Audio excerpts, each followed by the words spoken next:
Hi everybody, and welcome to a special presentation exclusively for attendees of MileHiCon. I'm S.A. Bradley. I'm a lifelong movie lover, but my heart belongs to horror, and I am here to spread the gospel about the most beautiful genre of them all. I'm here to celebrate the greatness of horror with fellow horror fans, my people. But I'm also here to remind everybody else that they used to love horror movies, and they secretly still do. Now, I've been asked to talk about the inspiration and experiences that led to my first sale, which would be the publishing of my book, Screaming for Pleasure: How Horror Makes You Happy and Healthy. I'll also be reading from a chapter of that book. Now, that begs the question, right? Who the hell am I? Well, first and foremost, I'm a lifelong fan. I spent around a half century in a torrid love affair with horror. I've watched thousands of movies and I've read hundreds of books. And you know what? A few years back, I found that I couldn't stay a spectator any longer. I couldn't just read. I couldn't just watch. I needed to pay forward the joy I had for the horror genre itself. And so I became a creator. So since 2016, I've been the host of the Hellbent for Horror podcast. And on that podcast, I talk about everything related to horror. I talk about horror as art and as social commentary. And I talk about the movies and the books and the stories that shape me and how those stories helped shape horror as a film style and as an art form. And I'm also the author of Screaming for Pleasure: How Horror Makes You Happy and Healthy.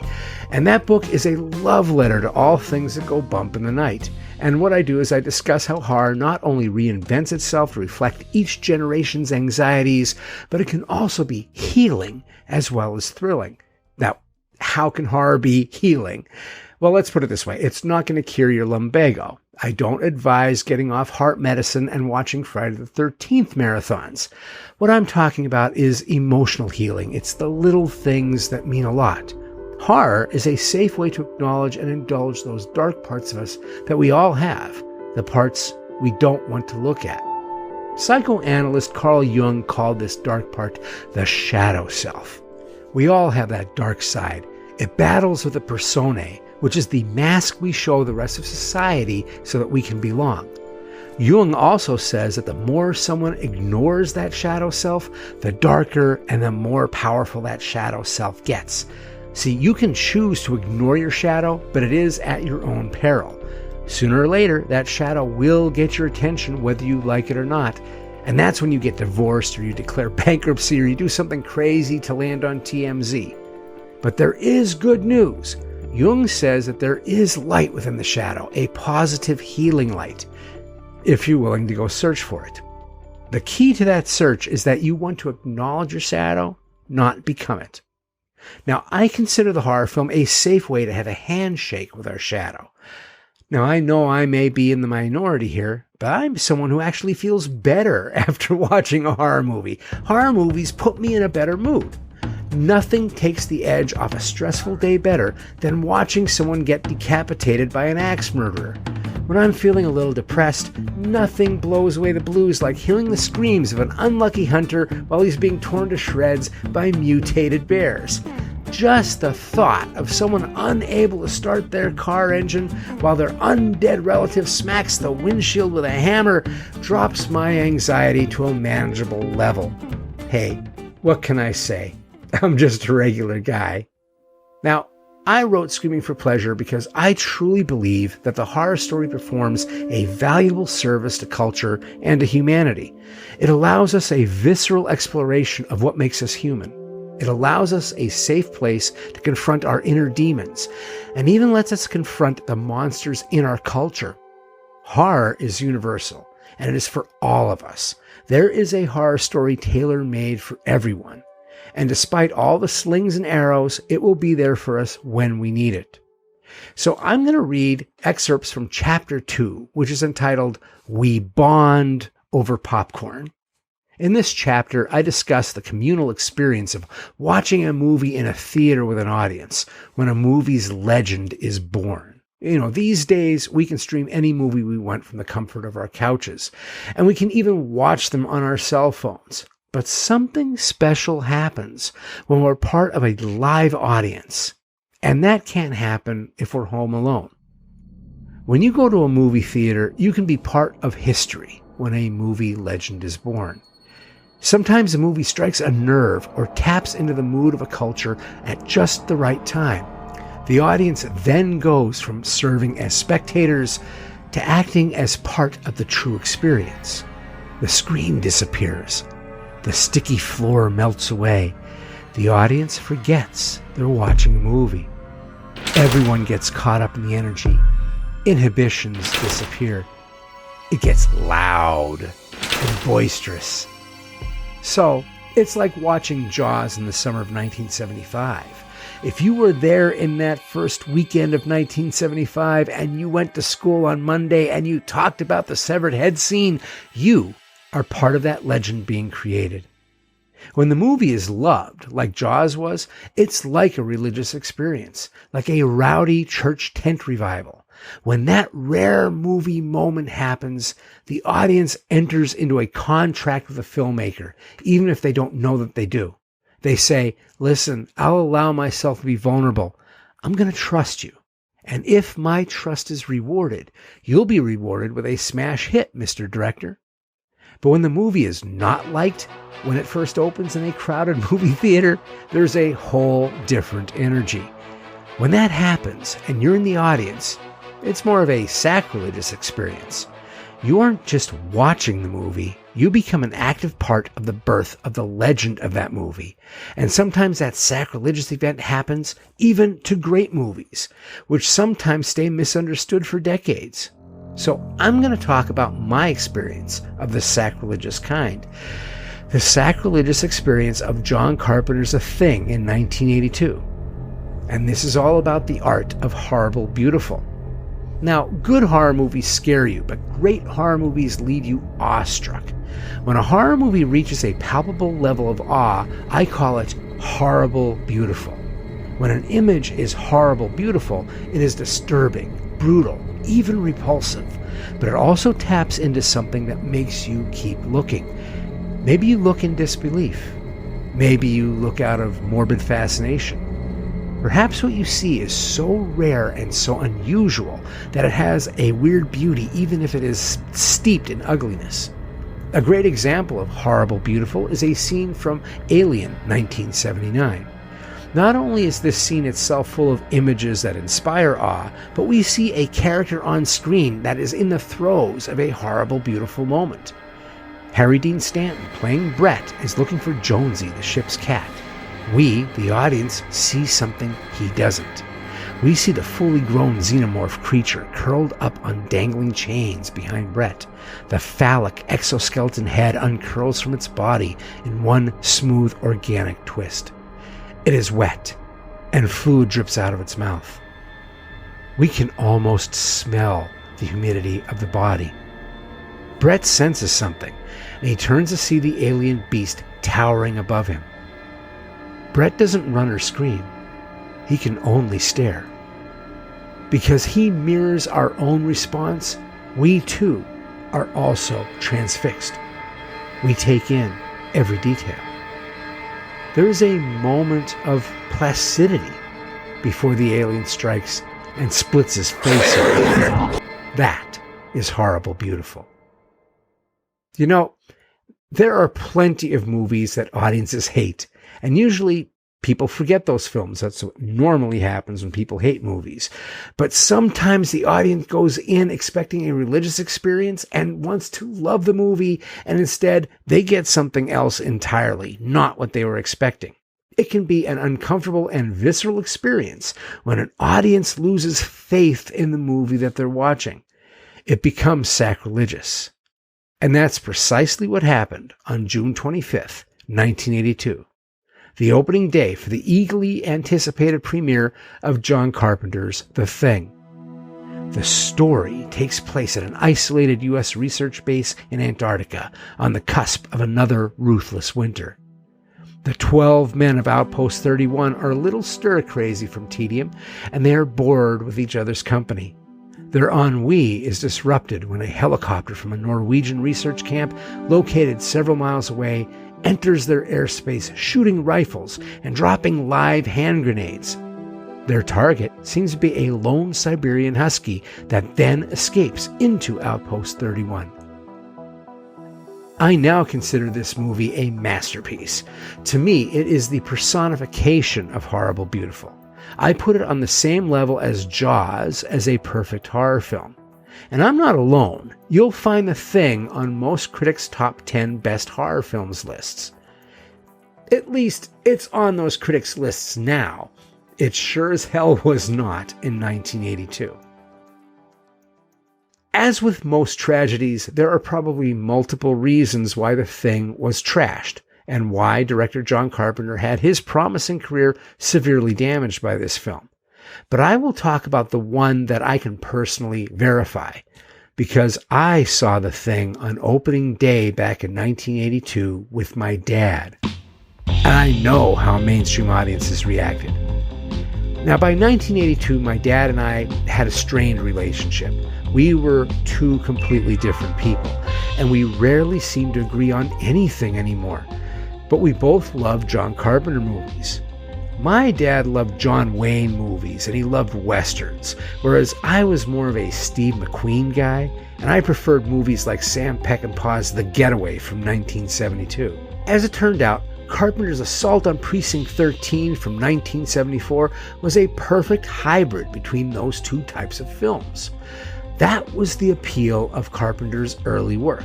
His films, at that time, were a bridge between two different generations of movie fans.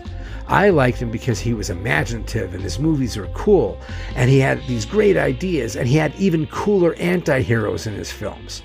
My dad liked him because he thought Carpenter had class and style. Now, what's that? Well, class meant that Carpenter's movies had the same kind of moral core that westerns had. They featured plain-spoken people who might be reluctant heroes, but they still did the right thing in the end. To my dad, style meant that the movies were violent, but not too violent. People swore, but they weren't bucket mouths. My dad loved Halloween, John Carpenter's breakout low-budget hit about masked killers stalking teenagers, and he loved The Fog from 1980, an old-fashioned ghost story. He also thought, Escape from New York, a dystopian action film that cast the island of Manhattan as a maximum security prison was okay, but he didn't like the ending. Nevertheless, John Carpenter was my father's favorite modern director. My dad's favorite horror movie of all time, however, was the Howard Hawks Christian Nyby classic, The Thing from Another World from 1951. And John Carpenter's The Thing was actually a remake of that film. My dad was almost as excited as I was to see what Carpenter would do with this remake of The Thing from Another World. We knew the director was a fan of the original film because he paid homage to it in Halloween with a scene that showed characters watching the movie on TV. The combination of Carpenter and The Thing seemed to be a slam dunk. And I'm sure my father wasn't the only one in the theater whose favorite film was the 1951 version of The Thing. Fathers and sons ready to bond over this movie made up most of the audience. The place buzzed before the lights went down. My dad and a whole bunch of other dads signed a contract with John Carpenter before they even got to the theater parking lot. They trusted him with their favorite movie. The lights went down, and the movie began. An alien spacecraft hurtles towards Earth, and the movie recreates that iconic burning title from the original film. I sense the excitement in the theater. My dad sits so straight in his seat, he seems 10 feet tall. I get chills. But the excitement is short-lived. The uneasiness starts small, but you can feel it. The first problem is that the movie is set in a military outpost in Antarctica, but the guys stationed there are unshaven and long-haired. In the Howard Hawks version, the Air Force personnel are solid, clean-cut professionals who work together. The guys in Carpenter's version are lazy whiners by comparison. Then comes Dr. Copper, a middle-aged man who wears an earring and a nose ring. On a 50-foot movie screen, the nose ring is the size of a bowling ball. You cannot miss it. Now, these might have been an expression of Copper's rebelliousness, but in 1982, an earring and a nose ring meant something else entirely, especially to my dad's generation. I hear my dad sigh, and I suddenly feel embarrassed to look at the character on the screen. Then comes the first death from the opening sequence, where one of the crazed Norwegian researchers is shot dead by the commanding officer of Outpost 31. The death is clean and fast. But then there's a cut to the dead body on a slab. There's a lingering shot of the man with his eye shot out. The audience lets out a collective "Ugh." Seconds later, there's a close-up of Dr. Copper sewing up a leg wound on one of the American scientists, and dads all around the theater start to grumble. And it wasn't just the dads, it was the kids too. Now, by the time the movie was over, I must confess, even I was in a state of somewhere between shock and awe. And you know what? That was saying something, because I was already a jaded horror junkie by the time I saw The Thing. I'd seen the chest burster scene in Alien. I'd seen John Cassavetes explode in Brian De Palma's The Fury. I saw the werewolf transformations in The Howling. And I saw a guy get his nose cut off in The Sentinel. And I saw Suspiria. I mean, I was no cream puff. But the effects in John Carpenter's The Thing were next level shit. I still believe that special effects artist Rob Bottin's creature makeup and cinematographer Dean Cundy's creepy lighting has never been surpassed on film. It's not gore. It transcends gore. By 1982, elaborate special makeup effects had become a standard in horror films, but the focus in those effects was on making the effects as graphic and as realistic as possible. They may have reveled in gallons of blood, but the effects artists were still tethered to the laws of physics and human physiology. On the set of The Thing, Rob Bottin definitely was not. There have been horror movies with bigger body counts, with more severed body parts and much more red blood splattering the screen, but none of them were as disturbing as The Thing was when it premiered in 1982. And I think the reason The Thing's effects were so revolting and so unsettling was that other horror films showed the gruesome things that could happen to the human body, but The Thing showed you stuff happening to bodies that shouldn't be able to happen, things that were impossible. Other horror films showed you the desecration of the human body.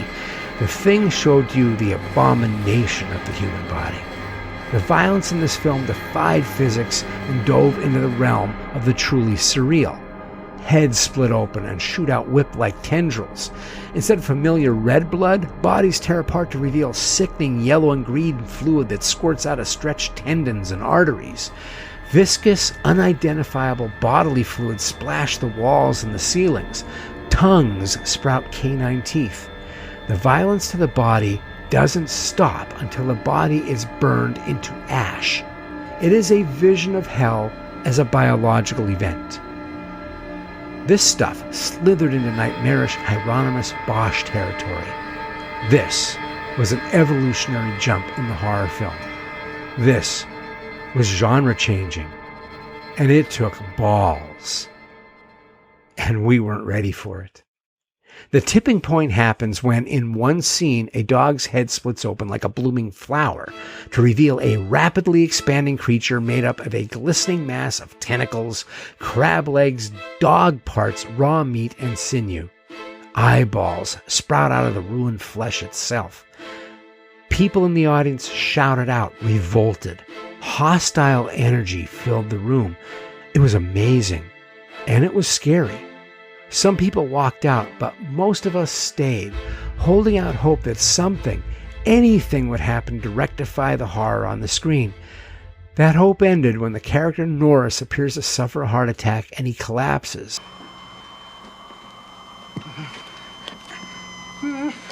Clear! Clear.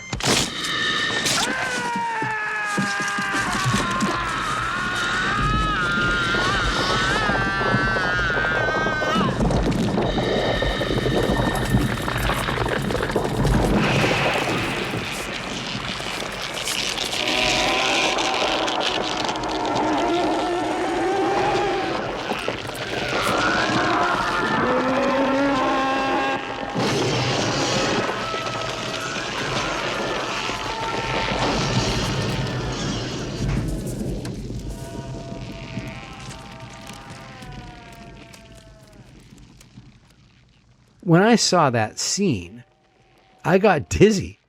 I remember thinking, I might be going into shock. Any single moment of that sequence, the Nora sequence, would be shocking, but one aberrant image after another was devastating. That scene broke the back of the audience.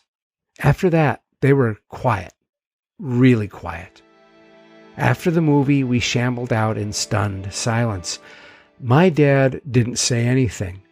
Like most of the audience, he was repulsed, and he erased the experience from his mind. We never talked about it. One person's sacrilege is another person's religious experience, however. The box office returns for The Thing were disappointing, but The Thing was also savaged by the critics. The New York Times film critic Vincent Canby wrote, "It is too phony to be disgusting. It qualifies only as instant junk." Roger Ebert, the critic for the Chicago Sun-Times, called it a great barf bag movie. But the critical venom didn't come only from the mainstream critics. Influential genre magazines also denigrated the film. Starlog magazine was an early champion of Carpenter and his films. The critic Alan Spencer wrote, "The Thing smells, and it smells pretty bad. It has no pace, sloppy continuity, zero humor, bland characters, on top of being totally devoid of either warmth or humanity." You know, Spencer didn't stop at criticizing the film. He had invectives for Carpenter himself. Here's some things he'd be better suited to direct: traffic accidents, train wrecks, and public floggings. The response to the movie was so strong and visceral that I couldn't get The Thing out of my head. A film that could generate that much hatred had power. The Thing may have been offensive, but it was not inept, sloppy, or boring as a film. It was well crafted and thought-provoking. Carpenter's version of The Thing was too revolutionary, transgressive, and surreal for mainstream cinema at that time. But once the shock wore off, many of us kids in the audience realized that we had just seen something very special. While our parents insisted that they wanted a refund, us kids huddled together in the playground with a copy of issue number 21 of Fangoria magazine because it had a pictorial section on the special effects from The Thing. Everyone who showed up to the theater in 1982 helped birth the legend of The Thing, for better and for worse, much to the chagrin of John Carpenter. But some of us couldn't forget the film. We carried the torch for it. We recommended it to people for decades, and eventually the movie was reappraised by critics, and it is now considered one of the greatest horror films ever made. When I go to horror conventions, I talk to fans from different generations about their favorite films. There can be huge differences of opinion about many horror films, but the two movies that are almost always on their favorites list are Jaws and John Carpenter's The Thing. For some of us, the sacrilegious experience is our religious experience too. We are R.J. MacReady. R.J. MacReady is us. We bond over popcorn. Or not. Thank you so much for promoting my behavior, and have a great rest of your day.